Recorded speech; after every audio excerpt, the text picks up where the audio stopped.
Hello बच्चों, आपका स्वागत है संकल्प भारत फाउंडेशन यूट्यूब प्लेटफॉर्म पे। और आज के इस लेक्चर में राघवेंद्र सर आपको ह्यूमन आई डिफेक्ट्स का कंप्लीट कंसेप्ट का वन शॉट देने वाले हैं। यानी कि इस ह्यूमन आई डिफेक्ट टॉपिक पे जो भी कंसेप्चुअल क्वेश्चन बनते हैं, न्यूमेरिकल क्वेश्चन बनते हैं, मैं सब कुछ बता दूंगा। और डायग्राम बेस्ड क्वेश्चन भी जैसे पूछे जाते हैं वो भी बता दूंगा कि आपको क्वेश्चन का आंसर कैसे देना है ना। तो सारे आई डिफेक्ट्स जो हैं वो आपको इस वन शॉट में मिल जाएगा। तो चलिए स्टार्ट करते हैं पढ़ना। तो अगर हम बात करें ह्यूमन आई डिफेक्ट्स की, तो आपके एनसीईआरटी में 3 डिफेक्ट्स के बारे में बात की गई है: मायोपिया, हाइपरमेट्रोपिया, प्रेसबायोपिया। तो इन तीनों डिफेक्ट्स में क्या कॉज, इसका डायग्राम, इसको करेक्ट कैसे करें, ठीक है, ये सारा कुछ मैं बताऊंगा और आपको इस वीडियो को बस एंड तक देखना है, ठीक है। तो चलिए स्टार्ट करें। क्लियर? चलिए, तो बाबू भैया का जो चश्मा है वो चश्मा क्यों पहने हैं? क्योंकि उनके आंखों में कोई डिफेक्ट है और ऐसा आमतौर पे होता है। तो वो डिफेक्ट क्यों होता है, उस डिफेक्ट में क्या हो जाता है, उसे सही कैसे करेंगे, ठीक है, सब कुछ बताऊंगा। तो स्टार्ट करते हैं मायोपिया से, ठीक है। सबसे पहले मायोपिया को अगर समझना है या हाइपरमेट्रोपिया को समझना है तो हमको पहले यह समझना पड़ेगा कि इंसान कौन से ऑब्जेक्ट्स को देख सकता है, उसके विजन की रेंज क्या है, यानी कितने दूरी से लेकर कितने दूरी तक के वो ऑब्जेक्ट्स को देख सकता है। तो यहां मैं कंपैरिजन करता हूं। सबसे पहले नॉर्मल आंखों का मैं बताता हूं, ठीक है। तो मान लेते हैं ये आपकी ह्यूमन आई है, ठीक है।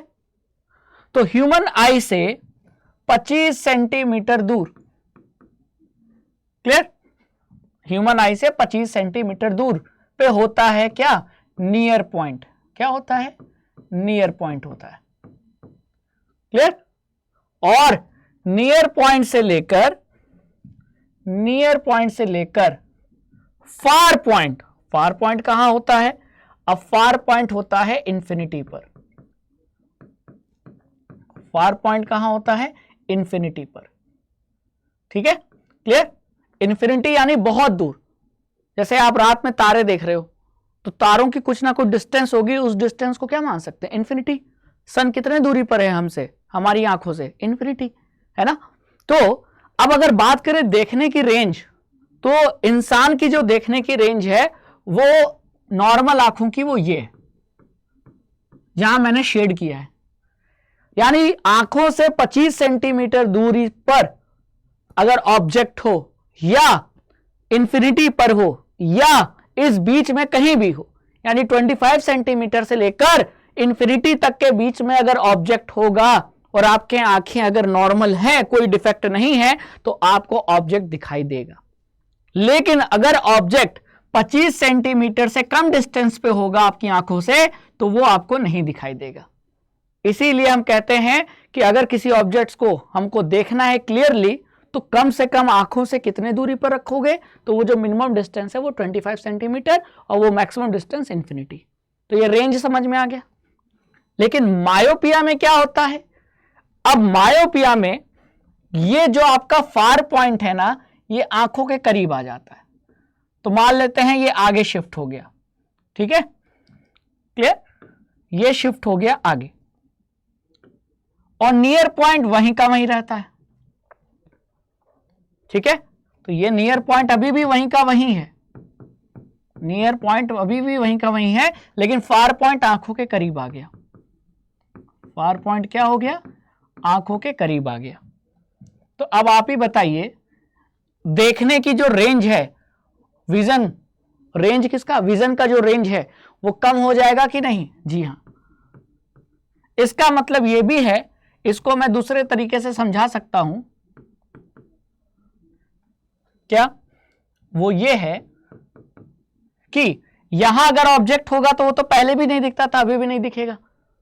लेकिन अब पहले अगर ऑब्जेक्ट यहां रखता मैं तो वो दिखाई दे रहा था, लेकिन अगर ऑब्जेक्ट को मैं अब यहां रख दूंगा तो ये ऑब्जेक्ट अब आपको नहीं दिखाई देगा अगर आपको मायोपिया होगा। क्यों? क्योंकि आपके रेंज के बाहर चला गया ये। लेकिन यही ऑब्जेक्ट अगर मैं यहां रख दूं तो ये आपके देखने के रेंज में है, तो आपकी आंखें अगर नॉर्मल है तो आपको वो ऑब्जेक्ट दिखाई देगा क्योंकि वो रेंज में है। लेकिन यहां अब ये ऑब्जेक्ट आपको नहीं दिखाई देगा, तो आपको क्या करना पड़ेगा? या तो चश्मा पहनो, लेंस पहनो, या तो फिर ऑब्जेक्ट को यहां लेकर आओ या आप आगे बढ़ो ताकि ये रेंज में आ जाए। ठीक है, और यहां से आपको एक चीज और भी समझ में आ गया कि मायोपिया में फार पॉइंट आंखों के करीब आ जाता है। अब बात करते हैं हाइपरमेट्रोपिया में। हाइपरमेट्रोपिया में ये फार पॉइंट वहीं का वहीं रहता है, लेकिन ये जो नियर पॉइंट है ये आंखों से थोड़ा दूर चला आता है कि नहीं? हां सर सही कह रहे हो। तो इसका मतलब ये हुआ कि आपके देखने की रेंज फिर से कम हो गई, है कि नहीं? हाँ, अब ये 25 सेंटीमीटर नहीं होगा, अब ये 25 सेंटीमीटर से क्या होगा, ज्यादा होगा। तो इसको मैं लिख देता हूं ग्रेटर देन 25 सेंटीमीटर। ठीक है, और वो ग्रेटर कितना होगा वो डिपेंड करता है सबके, हर पर्सन के अलग अलग के, मतलब जितने जिसको भी हाइपरमेट्रोपिया है, अब सबको एक जैसा हाइपरमेट्रोपिया नहीं होगा, किसी को हाइपरमेट्रोपिया में ज्यादा है, किसी को कम हाइपरमेट्रोपिया है।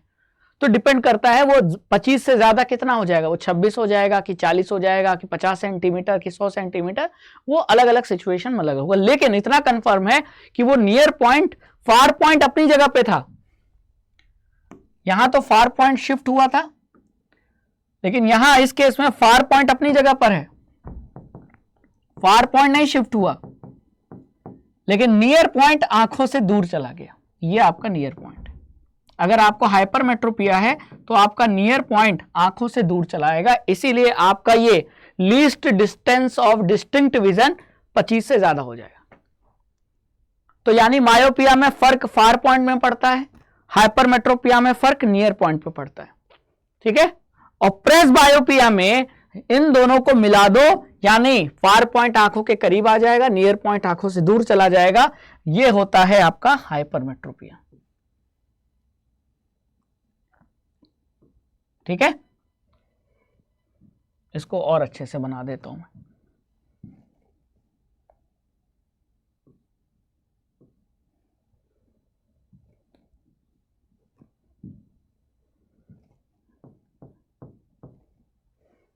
क्लियर, बात समझ में आ गई? तो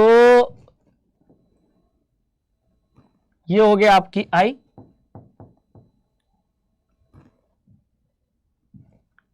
ये हो गया ग्रेटर देन 25 सेंटीमीटर, ये नियर पॉइंट, और ये हो गया आपका फार पॉइंट। ठीक है, तो नॉर्मल आंखों का नियर पॉइंट 25 सेंटीमीटर दूरी पर और फार पॉइंट इंफिनिटी पर। मायोपिक आई में नियर पॉइंट वहीं का वहीं रहता है, फार पॉइंट आंखों के करीब आ जाता है। हाइपरमेट्रोपिक आई में फार पॉइंट इंफिनिटी पे ही रहता है, फार पॉइंट इंफिनिटी पे ही रहता है, लेकिन जो नियर पॉइंट है वो 25 से थोड़ा ज्यादा दूरी पर आ जाता है, यानी आंखों से दूर चला आता है। और प्रेसबायोपिया में फार पॉइंट भी आंखों के करीब आ जाता है और नियर पॉइंट आंखों से दूर चला आता है, जिसकी वजह से रेंज और कम हो जाता है। ठीक है, समझ में आया?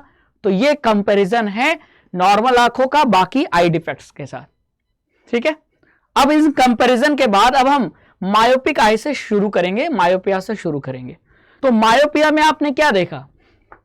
मायोपिया के केस में अगर दूर पे कोई ऑब्जेक्ट है, जैसे ऑब्जेक्ट यहां रखा मैंने, तो ये दूर के ऑब्जेक्ट हुआ ना, इसको तो हम पास कह रहे हैं, है ना? यहां तो वैसे भी नहीं दिखेगा, नॉर्मल केस में भी यहां रखोगे तो ऑब्जेक्ट नहीं दिखेगा, लेकिन 25 से ज्यादा पर अगर रखोगे तो ऑब्जेक्ट तो दिखना चाहिए था, है ना? लेकिन दूरी पर अगर ऑब्जेक्ट होगा तो मायोपिया में दूर का ऑब्जेक्ट नहीं दिखाई देगा, क्योंकि आपका दूर देखने का रेंज तो कम हो गया। तो इसका मतलब केवल क्या देख पाओगे? पास की चीजों को। तो इसीलिए इसका नाम क्या पड़ा है? Near sightedness. नियर मतलब पास, साइट मतलब देखना, यानी पास के ऑब्जेक्ट्स को देख पाने की कैपेसिटी होती है मायोपिया में, दूर के ऑब्जेक्ट देख नहीं पाते आप, मतलब दिखाई देंगे, धुंधले दिखाई देंगे, ब्लर। बात समझ में आ गई? तो मायोपिया के केस में दिमाग में है कि दूर के ऑब्जेक्ट, बहुत दूर के ऑब्जेक्ट, है ना, जैसे 2 किलोमीटर दूर कोई ऑब्जेक्ट है, या मान लीजिए रात को आप देख रहे हैं चांद को, लेकिन चांद धुंधला नजर आ रहा है, मतलब दूर का ऑब्जेक्ट नहीं क्लियरली विजिबल है, तो आपको मायोपिया है। ठीक है, बात समझ में आ गई? अब तो अब आपको ये कंफ्यूजन नहीं होना चाहिए कि मायोपिया को नियर साइटेडनेस कहते हैं कि फार साइटेडनेस कहते हैं, कंफ्यूजन होता है। तो यहां से आपको ध्यान रखना है कि साइट मतलब देखना, और मायोपिया में दूर के ऑब्जेक्ट नहीं दिखाई देते, पास के तो दिखाई देते हैं, तो पास के यानी नियर, तो ये हो गया नियर साइटेडनेस। ठीक है, क्लियर। तो अगर क्वेश्चन देखो एनसीईआरटी एग्जाम्पलर में भी दिया हुआ है कि क्लासरूम में स्टूडेंट क्लासरूम की लास्ट बेंच पे बैठकर ब्लैक बोर्ड पे लिखे लेटर्स को नहीं पढ़ पा रहा है, तो कौन साइड इफेक्ट है? तो भाई लास्ट बेंच पे बैठकर ब्लैक बोर्ड को देख रहा है, उसके लेटर्स नहीं पढ़ पा रहा है ठीक से, तो दूर की चीजों को नहीं देख पा रहा है ना, तो इसका मतलब उसे मायोपिया है। ऐसे क्वेश्चन आ सकता है रियल एग्जाम्पल में, बोर्ड एग्जाम में। ठीक है, तो कोई दिक्कत? अब देखो, अब मायोपिया का ये डायग्राम है जो एनसीईआरटी में दिया है, तो ये डायग्राम बहुत अच्छे से प्रैक्टिस कर लो। अब इस डायग्राम में कई बच्चे नहीं समझ पाते, यहां दिया है ओ डैश और ये दिया है ओ, तो ये ओ डैश और ओ क्या है? ठीक है, तो पहली चीज आपको ये समझनी पड़ेगी कि जो ओ डैश है ये नॉर्मल आंखों का फार पॉइंट है, और नॉर्मल आंखों का फार पॉइंट क्या होता है? इन्फिनिटी। तो इसको बोला है ओ डैश, और जो मायोपिक आई का फार पॉइंट है उस पॉइंट को बोला गया है ओ। बात समझ में आ गई? तो यहां ओ डैश जो है ये क्या है? फार पॉइंट ऑफ नॉर्मल आई, जो कितना होता है? इन्फिनिटी होता है। क्लियर?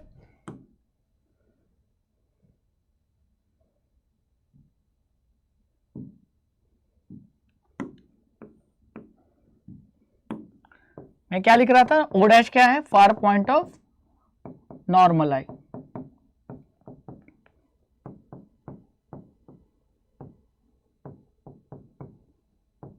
लेकिन ओ क्या है? अब आपको ही पूछे कि ओ क्या है, तो फार पॉइंट क्या हो गया? आंखों के करीब शिफ्ट हो गया ना, तो ये आपका क्या हो गया? अब मायोपिक आंखों का फार पॉइंट ये है, तो O is the far point of not normal eye, myopic आई।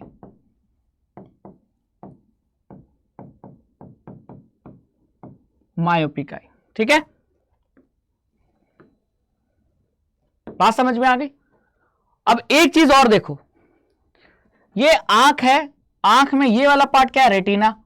तो जब यहां इमेज बनती है, और यहां इमेज कब बनेगी? जब लाइट रेज यहां मिलती है ना। अगर लाइट रेज यहां मिलती तो इमेज रेटिना पे बनता और हमको इमेज, ऑब्जेक्ट की इमेज दिखाई देती। क्लियर? लेकिन यहां आप क्या देख रहे हो? मायोपिया में एक बात साफ साफ नजर आ रही है कि जो इमेज का फॉर्मेशन हो रहा है वो रेटिना पे नहीं हो रहा है, तो कहां हो रहा है? तो आप कहोगे कि रेटिना के सामने हो रहा है। तो in myopic eye the image of distant object is formed in front of retina. जैसे ये सेब मान लेते हैं डिस्टेंट ऑब्जेक्ट है। डिस्टेंट मतलब बहुत दूर, डिस्टेंस नहीं, डिस्टेंट। ये वर्ड जब भी यूज होता है तो कंफ्यूजन होता है बच्चों को। डिस्टेंट का मतलब वेरी फार, बहुत दूर। तो जब भी आप दूर के ऑब्जेक्ट्स को देखोगे मायोपिक आंखों से, तो उसकी जो इमेज है वो रेटिना पे नहीं बनेगी, रेटिना के सामने बनेगी। जैसा यह सेब है, सेब बहुत दूरी पर था, तो उसकी इमेज कहां बननी चाहिए थी? उसकी इमेज बननी चाहिए थी यहां रेटिना पे, लेकिन बना कहां? रेटिना के आगे। और इसी को यहां डायग्राम से समझाया है, जो अभी हमने डायग्राम देखा। तो एग्जाम में आ सकता है कि ड्रॉ ए रे डायग्राम ऑफ मायोपिक आई। तो मायोपिक आंखों का अगर रे डायग्राम कहेगा तो आपको ये डायग्राम बनाना पड़ेगा, और यहां लिखना पड़ेगा कि ये ओ डैश है, ये ओ है, और ये दिखाना पड़ेगा कि जो इमेज का फॉर्मेशन है वो रेटिना पर ना होकर रेटिना के सामने हो रहा है। लेकिन ऐसा क्या हो गया उस पर्सन को कि उसको मायोपिया हो गया? तो इसके कॉज भी जानना जरूरी है। तो मायोपिया के दो कॉज हैं। या तो हमारे लेंस का जो कर्वेचर है वो बहुत ज्यादा बढ़ गया। कर्वेचर का मतलब जैसे मेरे अभी उंगलियों को देखना, उंगलियां मुड़ रही हैं, यही है कर्वेचर। तो ये अभी सीधा था, कर्वेचर कम, और ज्यादा कर्वेचर, और ज्यादा कर्वेचर, और ज्यादा कर्वेचर, यानी घुमाव। तो हमारा जो लेंस है आंखों का, उसका कर्वेचर बढ़ता जाएगा, तो उसके वजह से क्या होगा? दूर के ऑब्जेक्ट को देखने में दिक्कत आएगी और आपको मायोपिया हो जाएगा। तो एक कारण है excessive curvature of eye lens, और दूसरा क्या है? Elongation of eye ball. हमारा आंखों का जो आई बॉल है ना, जो यहां डायग्राम में ये जो आई बॉल दिख रहा है, ये पूरा इसका इलोंगेट हो जाना, इसके वजह से भी मायोपिया होता है। तो ये कॉज भी पूछा जाता है। ठीक है, तो याद रखना मायोपिया का इफेक्ट कुछ और है, मायोपिया का कॉज कुछ और है। कई बार क्या होता है, कॉज पूछा है तो इफेक्ट लिख देते हैं, इफेक्ट पूछा है तो बच्चे कॉज लिख देते हैं बोर्ड एग्जाम में। कॉज मतलब कारण, क्यों मायोपिया हुआ, तो ये कारण है। और इफेक्ट यानी मायोपिया में होता क्या है, तो इफेक्ट में ये लिखोगे कि मायोपिया में फार पॉइंट आंखों के करीब आ जाता है और उसके वजह से जो क्या कहते हैं इमेज है वो रेटिना पे ना बनकर रेटिना के सामने बनता है। ये दो इफेक्ट हैं और ये दो कॉज है। तो आपस में कंफ्यूज मत होना, है ना। कभी कभी बच्चे ऐसा ही करते हैं, लेकिन आपको बोर्ड एग्जाम में नहीं करना है, इसीलिए मैं ये वीडियो लेकर आ रहा हूं। अब आगे चले, चलो आगे चलते हैं। अब मायोपिया को सही कैसे करें, तो सही करने के लिए अब आप साफ साफ देखो, हमको रेटिना पे इमेज बनानी है, तो रेटिना पर इस वाली इमेज को उठाकर मुझे रेटिना पे ले जाना है। तो ये तब होगा जब लाइट रेस को मैं क्या करूं, डाइवर्ज करूं, क्योंकि अगर और ज्यादा कन्वर्ज कर दूंगा तो ये तो और पहले मिल जाएंगी, तो इमेज और पास बने इधर बन जाएगा, रेटिना पे नहीं जाएगा। तो मुझे लाइट रेस को क्या करना होगा, डाइवर्ज। तो मायोपिया का करेक्शन कैसे करें, एक ऐसा लेंस यूज करें जो लाइट रेस को डाइवर्ज करे, और वो लेंस होता है डाइवर्जिंग लेंस। कौन सा होता है, कॉनकेव, है ना। तो आपने आंखों का, ये तो पूरी आंख है, आंखों के बाहर जो चश्मा पहना है आंखों के ऊपर, उसमें कॉनकेव लेंस यूज किया है। और ये कॉनकेव लेंस ध्यान से देखो, ये क्या कर रहा है, ये लाइट रेस को डाइवर्ज कर दे रहा है, कर रहा है ना।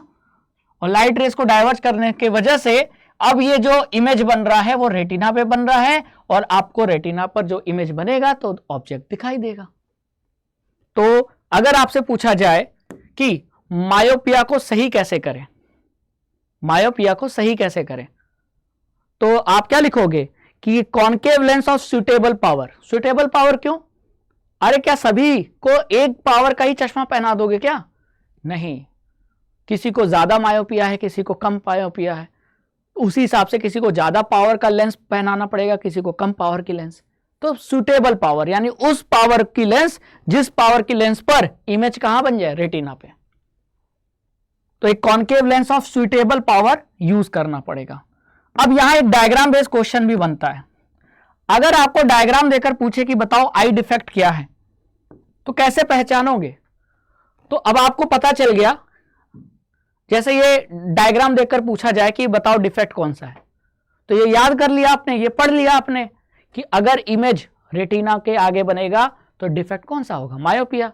और डायग्राम में भी दिख रहा है, जहां रेज मिलेंगी वहीं तो इमेज बनेगा, तो वो इमेज रेटिना के आगे बन रहा है, तो डिफेक्ट कौन सा है, मायोपिया।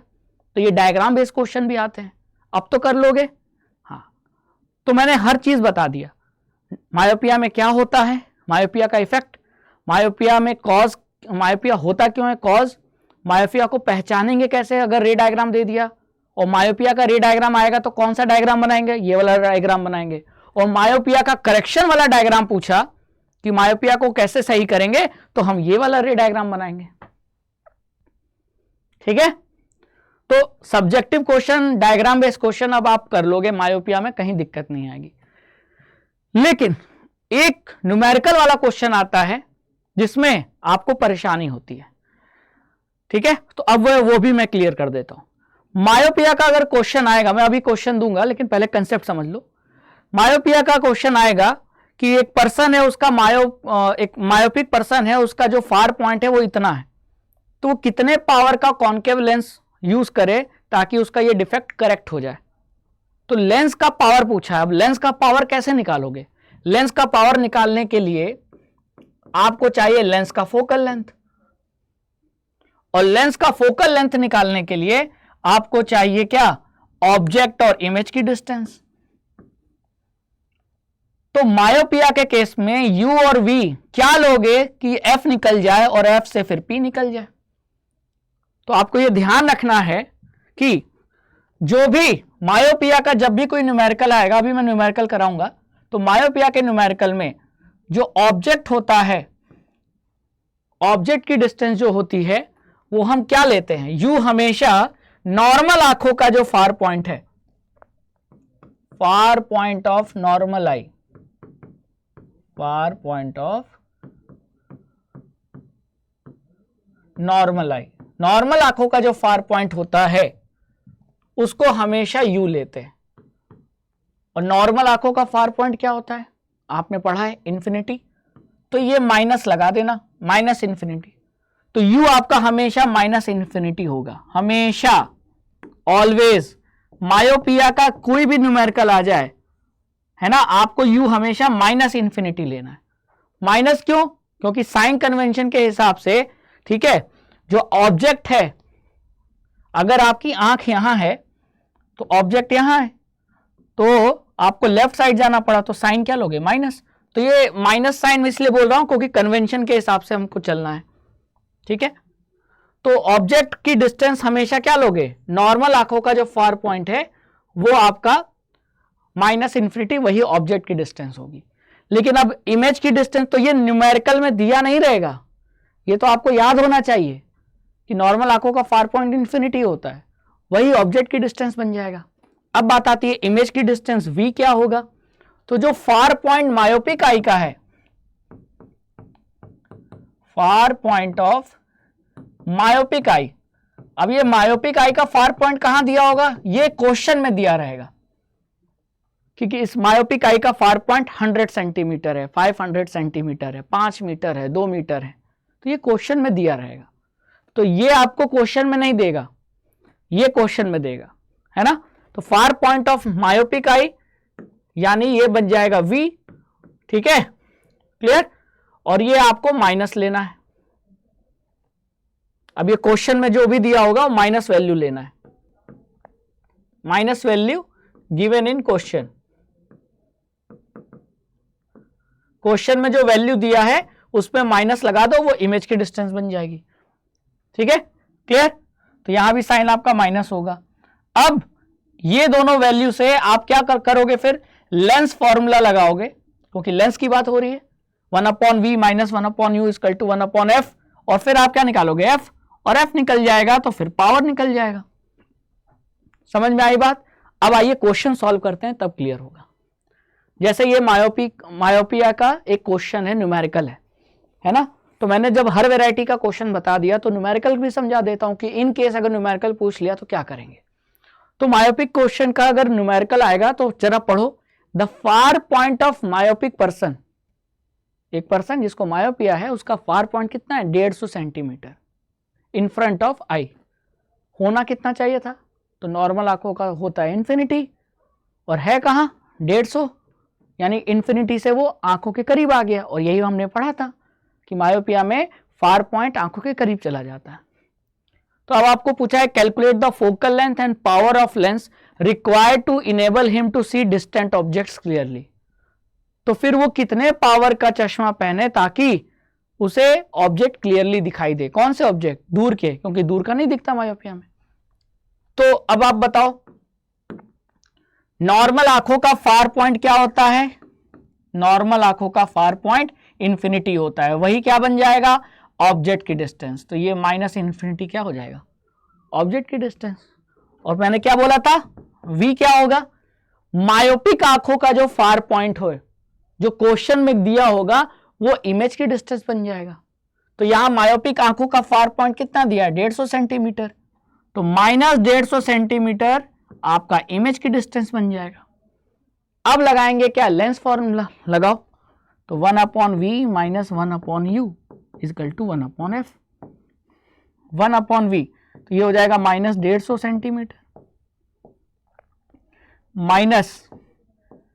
माइनस लगाओगे 1/infinity, ये ऑब्जेक्ट की डिस्टेंस, ये हो जाएगा आपका 1/f। अब किसी भी वैल्यू को अगर आप इंफिनिटी से डिवाइड कर दो तो वो वैल्यू क्या बन जाती है, 0 बन जाती है। मैं 2/infinity करूं, वैल्यू क्या आएगी, 0। 100/infinity 0, 1 करोड़/infinity 0, 100 किसी भी वैल्यू को इंफिनिटी से डिवाइड करने पर वो वैल्यू 0 हो जाती है ना। तो अगर ये 0 हो गई तो बचा क्या, बचा ये minus 150 centimetre is equal to 1/f। तो फोकल लेंथ कितना आ गया? फोकल लेंथ आ गया आपका माइनस 150 सेंटीमीटर। और इसको मीटर में बदलना पड़ेगा क्योंकि पावर तभी निकलेगा जब फोकल लेंथ मीटर में हो। तो माइनस 150 सेंटीमीटर को 100 से डिवाइड करोगे तो ये आ जाएगा माइनस 1.5 मीटर। तो हमने फोकल लेंथ निकाल लिया, क्वेश्चन में फोकल लेंथ पूछा था, ठीक है। लेकिन अभी काम कंप्लीट नहीं हुआ है, अब हमको पावर निकालना है, किसका? लेंस का।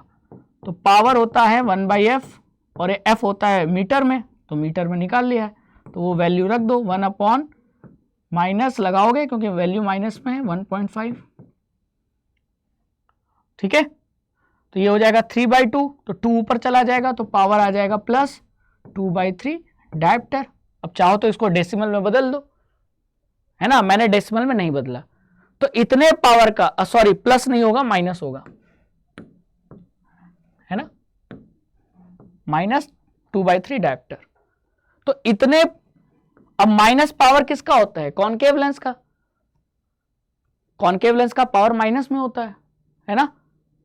तो हमने यही पढ़ा है ना कि मायोपिया में कौन सा लेंस यूज करते हैं? कॉनकेव। और आपका मायोपिया में लेंस भी कौन सा आ रहा है? माइनस वाला आ रहा है, मतलब कॉनकेव। मतलब आपका आंसर भी सही है, क्रॉस चेक भी कर लिया हमने। तो ये आपका इस क्वेश्चन का आंसर हो गया, है ना भाई। हमने पढ़ा है ना कि मायोपिया को ठीक कैसे करते हैं? कॉनकेव लेंस से, और कॉनकेव लेंस का पावर माइनस में होता है। मेरे क्वेश्चन का आंसर भी माइनस में आ रहा था, मतलब मेरा आंसर सही है, हमने क्रॉस चेक कर लिया, वही मैं कह रहा हूं, ठीक है। समझ में आई बात? तो कंसेप्ट यहां छिपा था। कंसेप्ट कहां छिपा था? कंसेप्ट यहां छिपा था कि मायोपिया का जब भी क्वेश्चन आएगा, u आपका माइनस इन्फिनिटी बन जाएगा और v आपका दिया रहेगा, यानी कि जो मायोपिक आंखों का फार पॉइंट है वही इमेज की डिस्टेंस होगी। तो ये क्वेश्चन में दिया रहेगा और ये तो बाय डिफॉल्ट होता ही है। तो ये आपको क्वेश्चन सॉल्व करने में मदद करेगा।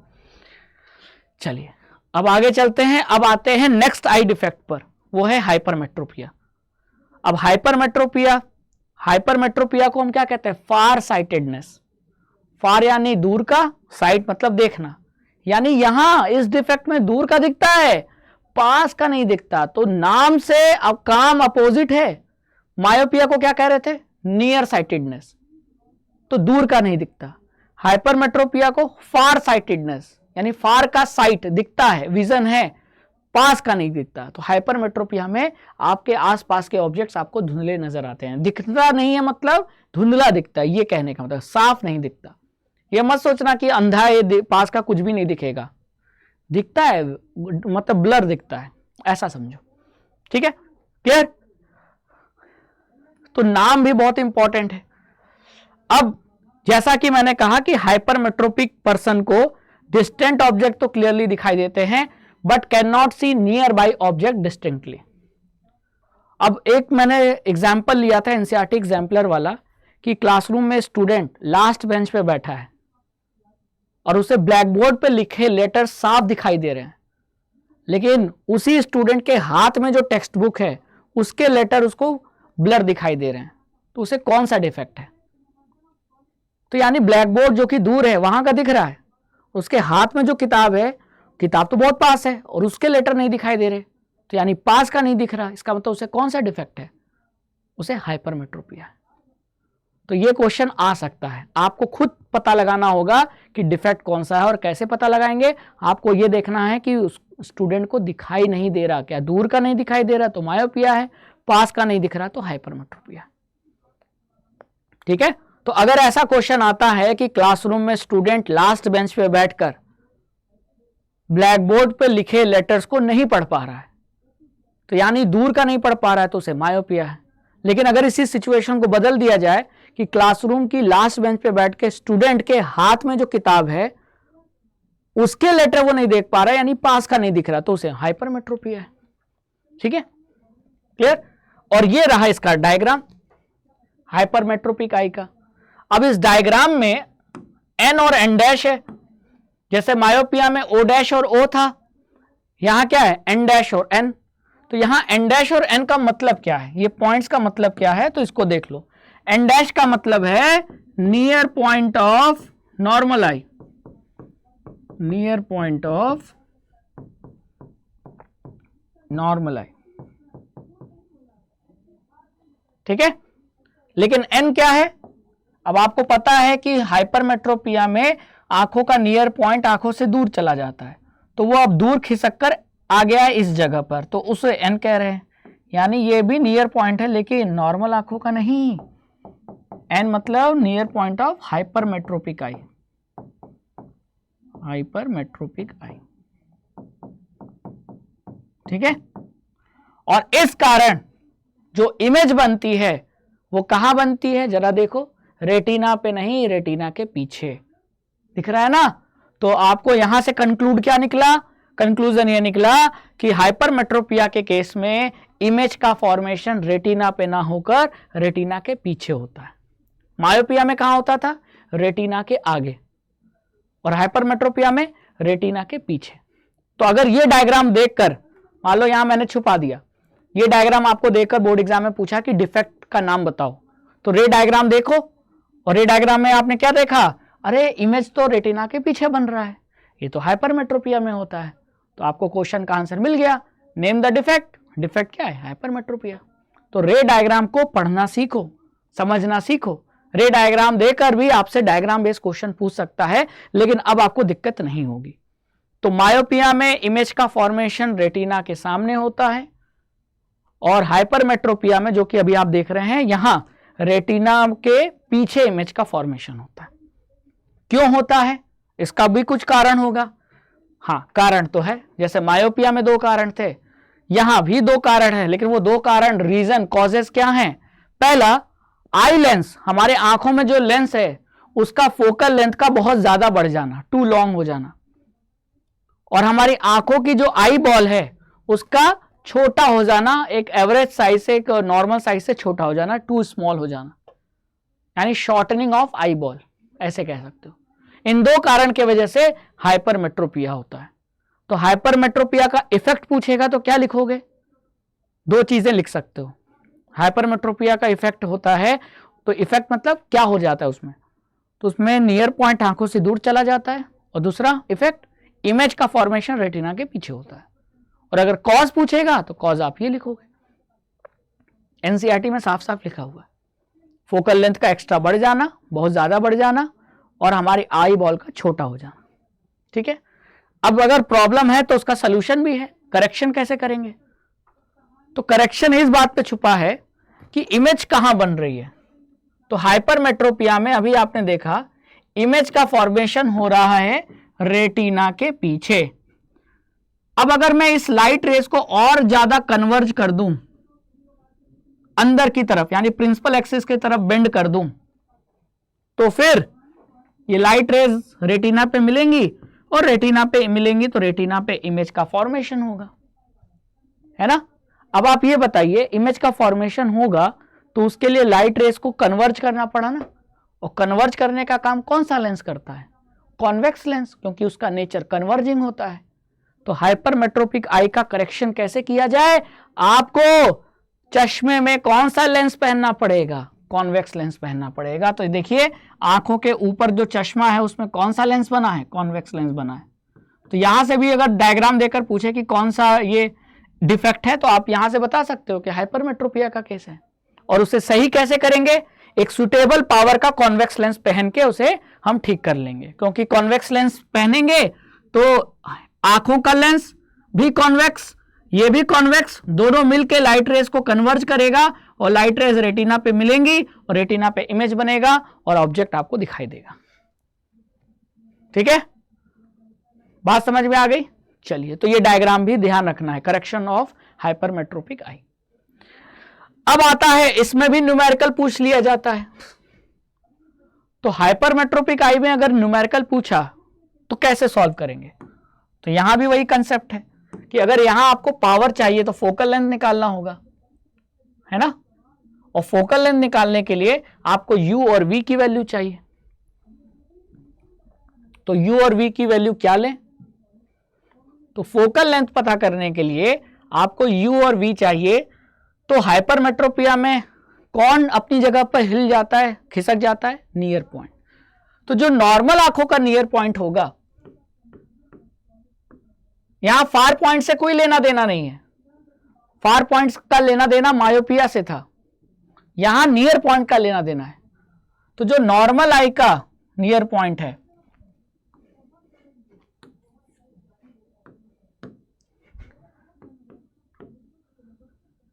नियर पॉइंट ऑफ नॉर्मल आई, जो कि कितना है, ये तो याद ही रहना चाहिए आपको, ये आपका u बन जाएगा। तो ये क्वेश्चन में देगा नहीं, ये तो आपको पता होना चाहिए कि 25 सेंटीमीटर होता है नॉर्मल आंखों का नियर पॉइंट। तो माइनस लगाकर, साइन माइनस लगाना मत भूल जाना, तो -25 क्या हो जाएगा, u की वैल्यू हो जाएगी हमेशा, always.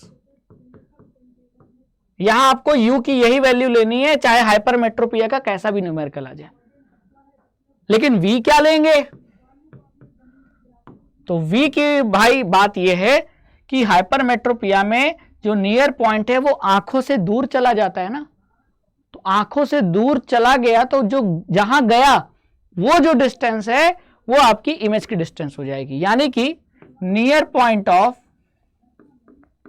Hypermetropic eye, near point of hypermetropic eye, hypermetropic eye का जो नियर पॉइंट है ये आपका इमेज की डिस्टेंस बन जाएगा। और ये कहां दिया रहेगा, ये आपका क्वेश्चन में दिया रहेगा, वैल्यू गिवन इन क्वेश्चन।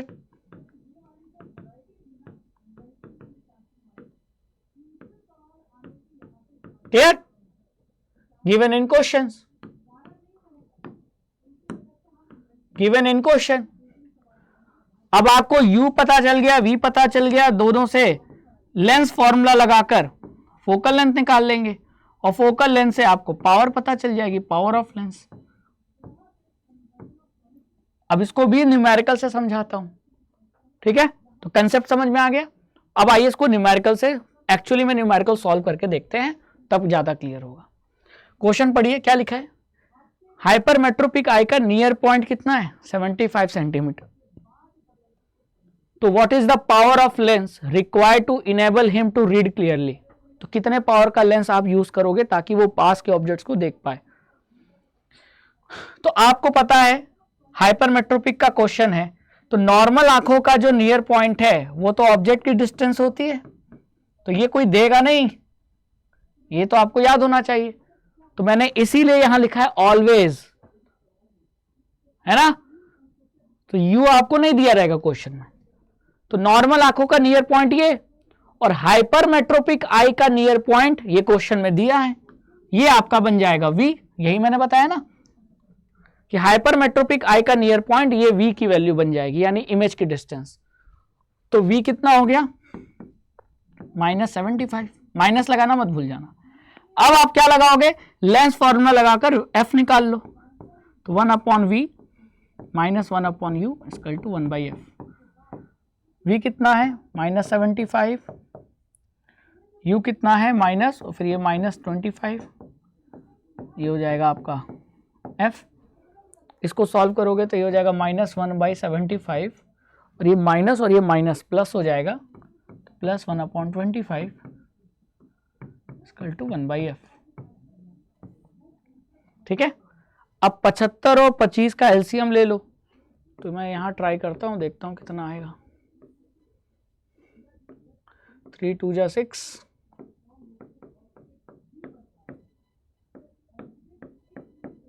5 3 जा 15, 15 5 जा 75, तो ये आ गया 75, है ना? ये 1 टाइम्स जाएगा तो 1 इंटू -1 प्लस 25 3 जा 3 1 जा 3, तो ये आ जाएगा +2/75। तो फोकल लेंथ कितना आ गया, +75/2 सेंटीमीटर। ठीक है? अब इसमें मीटर में बदल दो, तो 75/200 कर दो, है ना, प्लस में ये हो जाएगा मीटर, सेंटीमीटर को 100 से डिवाइड कर दो तो मीटर हो जाएगा। अब इसको अगर सॉल्व करोगे तो ये हो जाएगा आपका 25 3 जा 75, 25 8 जा 200, तो ये आ जाएगा +3/8 मीटर। ठीक है, फोकल लेंथ तो आ गया, लेकिन अभी फोकल लेंथ थोड़ी पूछा था, पावर पूछी थी, है ना। तो फोकल लेंथ से पावर निकाल लेंगे, कैसे निकालेंगे अब आपको पता है। पावर इक्वल टू 1/f, और f कितना है +3/8, +3/8 मीटर। तो ये हो जाएगा 8 ऊपर चला जाएगा 8/3 प्लस में, और ये हो जाएगा डायप्टर। तो ये आपका पावर आ गया। इतने पावर का अगर वो कौन सा चश्मा पहने, तो पावर प्लस में है तो लेंस कौन सा है, कॉन्वेक्स लेंस, और हाइपरमेट्रोपिया में आपको भी पता है कॉन्वेक्स लेंस यूज होता है। तो वो कॉन्वेक्स लेंस अगर इतने पावर का पहनेगा तो उसे पास के ऑब्जेक्ट क्लियरली दिखाई देंगे जो नहीं दिख रहे थे। अब समझ में आया कि हाइपरमेट्रोपिया के न्यूमेरिकल कैसे सॉल्व करने हैं। तो दोनों का कंसेप्ट मैंने, मायोपिया और हाइपरमेट्रोपिया दोनों का मैंने कंसेप्ट बता दिया है कि क्वेश्चन में क्या दिया रहेगा, क्या आपको नहीं दिया रहेगा, और कैसे सॉल्व करना है। क्लियर। चलिए अब आता है तीसरा डिफेक्ट, हमारे दादाजी जिससे परेशान हैं वो है प्रेसबायोपिया। यानी प्रेसबायोपिया को आपको इसके साथ जोड़ना है, क्योंकि न्यूमेरिकल कभी कभी क्वेश्चन केस बेस्ड में बन जाता है, तो कैसे पहचानोगे। तो भैया बुढ़ापे के साथ जो आंखों में डिफेक्ट आता है वही होता है प्रेसबायोपिया, और इसमें ना पास का दिखता है ना दूर का। हाँ, ये बूढ़े लोग जितने हैं ना, अधिकतर बूढ़े लोग एजिंग के वजह से प्रेसबायोपिया की शिकार हो जाते हैं। यानी ये दिक्कत आती है, ना पास का दिखता है ना दूर का, ना पास का अखबार पढ़ पा रहे हैं, ना दूर का जो पेड़ है वो देख पा रहे हैं। तो दादाजी बड़े मुश्किल में है। ठीक है, अब ऐसा हुआ क्यों, इसका भी कोई कारण होगा। हाँ, कारण है। तो ये बाबू भैया इतना कस कस के क्यों चिल्ला रहे हैं कि मेरे प्रेसबायोपिया का कारण क्या है रे देवा। तो देवा कारण ये है कि एक तो जो लेंस की सिलरी मसल्स होती हैं, सिलरी मसल्स ही तो कर्वेचर चेंज करती हैं, है ना। तो सिलरी मसल्स ग्रेजुअली वीक हो जाती हैं। भाई बुढ़ापा मसल्स ही तो हैं, तो मसल जितना एडल्ट में आप या जब यंग थे तब जितनी स्ट्रेंथ होगी, बुढ़ापे में भी उतनी स्ट्रेंथ होगी नहीं। आप भी जब बूढ़े होगे, मैं भी बूढ़ा होऊंगा, तो मसल्स वीक हो जाएंगी। तो उसी तरह आंखों में सिलेरी मसल्स है वो वीक हो जाती है बुढ़ापे के कारण, और जो लेंस है उसकी फ्लेक्सिबिलिटी कम हो जाती है। तो एज के साथ, उम्र के साथ लेंस का, कौन सा लेंस, आंखों का लेंस, चश्मे वाला लेंस नहीं, है ना, आंखों के लेंस की फ्लेक्सिबिलिटी का कम हो जाना और सिलेरी मसल्स का ग्रेजुअली वीक हो जाना, इन दो कारण की वजह से ना पास का दिखता है ना दूर का, आपकी बहुत रेंज बहुत कम हो जाती है, और इसी डिफेक्ट को कहते हैं प्रेसबायोपिया। अब इसको ठीक कैसे करें, तो बहुत आसान है। पास का देखने के लिए हम कौन सा यूज कर रहे थे, कॉन्वेक्स लेंस, दूर का देखने के लिए कॉनकेव लेंस।